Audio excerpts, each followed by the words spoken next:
In this video, I will show you how you can enable RAM Plus on your Samsung Galaxy S26, S26 Plus, or the S26 Ultra. Now to do that, just go to Settings, and under Settings just scroll down and tap on Device Care. Under the Device Care settings, just tap on Memory, and over here you will find the option for RAM Plus. Now just tap on it. Now in most cases this feature is enabled by default.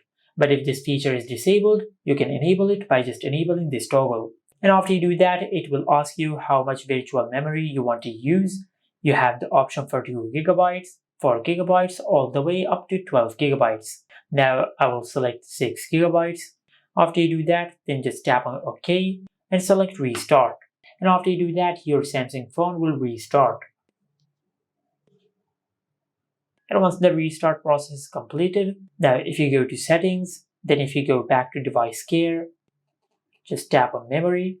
Now at the bottom of the page, if we tap on RAM Plus, as you can see, we have successfully enabled RAM Plus on our Samsung phone, and we have increased the RAM on our Samsung phone by 6 GB.